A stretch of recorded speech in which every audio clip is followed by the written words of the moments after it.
If that's not loving me, then all I've got to say, God didn't make little green apples, and it don't rain in Indianapolis in the summertime. And there's no such thing as Dr. Seuss or Disneyland.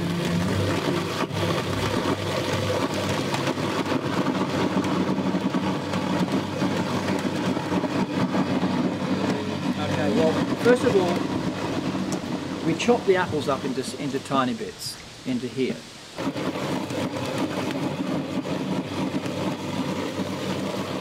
And then we put it into the basket press to let the free run juice run out. Now this is a very small wine press here, which we line with a food grade shade cloth and let the juice run out of that. When that is full, we then let the free run juice run for about an hour. Then we place more shade cloth on the top and apply heavy weighted pressure on the top of it like this. So I got it off eBay. The only thing I've ever won on eBay. And we've converted this too into a cider press. So this will take a whole bin, a bin full of apples, those red bins there, and when that's full it'll take one of those, which is going to save so much time and quality, because speed is quality as well. That then forces the juice out the sides into a bucket, then it goes into a fermenting vat. This is fermenting juice here. Just give it a bit of a stir, take out any discoloured gum and stuff. So this is a cider vat. It's a hogshead, an old wine hogshead which has been shaved to bring up new wood. It holds around 300 litres. To get clarity, to get complexity and to get something that we want in terms of taste, we use a champagne yeast. A champagne yeast which has tolerance to low temperatures. So when autumn gets cool, it will work right down to 9 degrees. And then from that process we then rack it into drums or into oak, depending on how we want to present it. Just rack it, let it settle for about 6 months, and then we'll chill it to -0 degrees and bottle it after a light filtration. We do it at low temperature, that way it will absorb some carbon dioxide from the gas at lower temperature and provide very crisp flavours without any off flavours at all.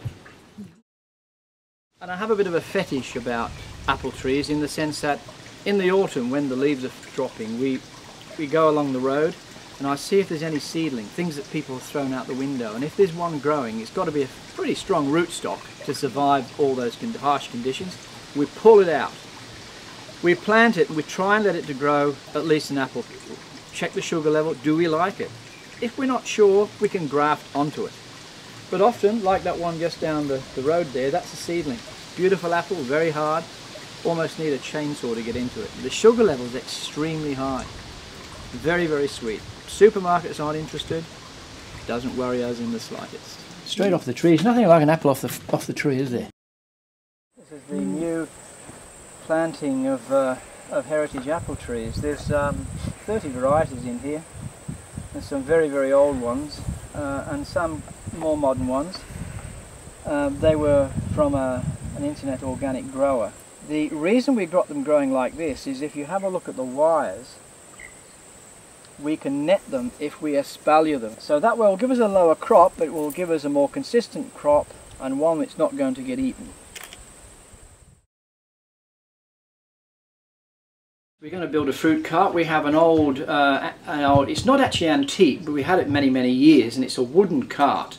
And we also have a very small, genuine wine basket press. So we're going to paint that up, and I shall be filling it with apples and other fruit, and putting it on display, taking a photograph. And it's quite practical. It's not something we've made up, it's something we can actually use. And I think it'd be great, you know, in the tasting room, let people see that. Right, ladies, come on, you can have a taste of this. You've got to... So what are we drinking?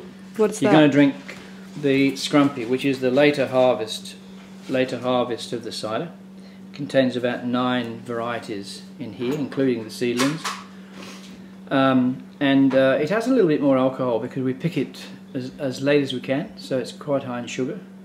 It goes between 6 and 7% alcohol. No water added, all fresh. Have you have a crack at this?